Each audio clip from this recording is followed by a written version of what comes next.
ভাই আপনার চায়ের নামটা যে ভাই একটু শুনলাম অপূর্ব সৃষ্টি হালকা মিষ্টি ভাই এটা ব্যাখ্যাটা একটু বলতে পারেন আমার ভাই? ভাই একটু বলেন তো দেখি একটু কি কারণে এই ব্যাখ্যাটা দিচ্ছেন? আপনার দোকানের নাম হালকা মিষ্টি, এই হালকা এই অপূর্ব সৃষ্টি। যখন আমি নতুন দোকানটা দিতেছি তখন আমি মহল্লার এক মুরব্বী আমার বলতেছে যে বাচ্চা তোমার দোকানের নাম কি দিছ? তখন আমি চিন্তা করলাম যখন চা আমি বানাবো তখন চা পেয়ে একটা ডিসিশন নিয়ে চার নামটা দিতে হইব। তখন দেখি সবাই কয় কি হালকা মিষ্টি, হালকা মিষ্টি, ঠিক আছে। তো চিন্তা করলাম যে হালকা মিষ্টি তো সবাই বলে, তো এই জন্য আমি ওই দোকানের নাম দিলাম কি অপূর্ব সৃষ্টি হালকা মিষ্টি। আর হালকা মিষ্টি দেওয়ার কারণটা বুঝলেন, মানে শতকরা 80% লোকই বলে চিনি কম, চিনি কম, মানে ডায়াবেটিসের কারণে চিনি কম, হালকা। চিনি দিয়ে আমার একটা চা দাম তো ভাই। কে ভাই আপনার কম চিনি দিয়ে চা খাবেন কে ভাই? ডায়াবেটিসের সমস্যা আছে, এই কারণেই তো আমরা বলতেছি হালকা চিনি দেবে। তত দোকানদারের কথা তো ঠিকই আছে ভাই, এই দেখছেন এই আপনার কথা তো ভাই মিলে আছে গা। এই কাস্টমার তো ভাই ভাই নগদে আমি একটা প্রমাণ পাইলাম ভাই। হালকা মিষ্টি তো একটা চা বানান তো ভাই, হালকা মিষ্টি দিয়ে একটা চা বানান তো ভাই দিই। আরেকটা কি ভাই জানেন, আপনি বসে, আপনি একটু বসেন। আমরা এই দোকানে চা খাইতে আসি কেন জানেন? জি বলেন তো দেখি। দূর থেকে 5 টাকা একটা চা খাইতে আমি 10 টাকা ভাড়া দিছি। জি। কারণ হলো তার কাপগুলো এবং তার পরিবেশগুলো অনেক সৌন্দর্য। হ্যাঁ, কাছে অনেক পয় পরিষ্কার করে আমি দেখতে পারতেছি, অনেক পয় পরিষ্কার করে আছে। আর এটার পয় পরিষ্কার রাখার কারণ কি জানেন? যেমন মানুষ নতুন নতুন প্রেম কইরা এরকম লিপ কিসও দেয় না, আর আমার এখানে জুয়ান পুরা এই কাপের ভিতরে যে লিপ কিসটা দেয়, দেওয়ার পরে কেউ পান খায় বা কেউ সিগারেট খায়, ওই দাগটা মনে করেন এই কাপের ভিতরে ভরে, ঠিক আছে।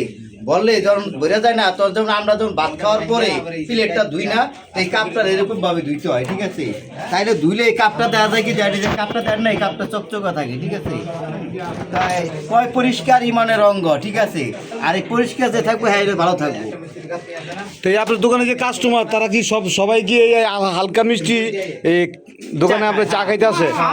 এই আপনারা কি হালকা মিষ্টি চা সবসময় খান আপনারা? হালকা মিষ্টি সব সময় আসি আমরা। তাহলে তাহলে এই দোকানের ব্যাখ্যা হইলো কি এটাই, অপূর্ব সৃষ্টি হালকা মিষ্টি। তো আপনার ভাই আপনিও কি হালকা মিষ্টি চা খান? হালকা মিষ্টি চা খান আপনিও? হ্যাঁ, সবাই হালকা মিষ্টি, তার মানে হালকা সবাই ভালোবাসে, বুঝছেন। আর হালকা ভালোবাসার কারণ সবার একটু ডায়াবেটিস আছে, তো এটার লেগে। তো বন্ধুরা, আপনারা ভিডিওটা বেশি বেশি করে শেয়ার করবেন। আপনারা চায়ের দোকানে গেলে অবশ্যই আপনারা চিনি কম দিয়ে চা খাবেন, আর বেশি চিনি দিয়ে চা খেলে বোঝেনি তো ডায়াবেটিসের লক্ষণ বেড়ে জায়গা। তো আপনারা বন্ধুরা বেশি বেশি করে ভিডিও শেয়ার করবেন, লাইক করবেন, কমেন্ট করবেন। আর আমাদের দোকানদার ভাই কিছু বলতে চাই, একটু শুনুন। আর এটার সাথে আপনারা আদাটাও খাইবেন, যখন খাইবেন আদা, ঠিক আছে, মন্ড হয়ে যাবো, সাদা গলাটা ক্লিয়ার, ঠিক আছে। কারণ এই ঠান্ডার ভিতরে আদাটার অনেক প্রয়োজন। তো আজকের মতন এখানে আমাদের ভিডিও শেষ। আল্লাহ হাফেজ। আপনারা ভালো লাগলে চলে আসবেন এই আলামিননগর, আপনার এই মাসুদ ভাইয়ের কাঁচা তরকারি দোকানের পাশ দিয়ে যে রোডটা আছে, এখানে দোকান আলামিননগর 3 রাস্তার মোড়ে ওই হালকা চিনি দিয়ে চা খাওয়ার জন্য কাস্টমার ঘুরে, ওখানে আইসা দেখলে। ভাই আপনার নামটা কি? আপনার নামটা কি নজরুল? জি, আমার নাম নজরুল। আমার নাম নজরুল। আমি আপনার নাম শুনে আসলাম, আমি আপনার এই ভিডিওটা করতে আসলাম, আপনার নাম শুনে ভিডিওটা করতে আসলাম। দোকানের নামই কি? হালকা। দোকানের নাম ওই অপূর্ব সৃষ্টি হালকা মিষ্টি। তো বন্ধুরা আপনারা জানতে পারলেন সে কি পয় পরিষ্কার থাকে, আপনারা তো বুঝতে পারছেন। তার দোকানের এই পয় পরিষ্কার কারণে তার দোকানটা একটু চাটা একটু মোটামুটি বেশি চলে আল্লাহর রহমতে।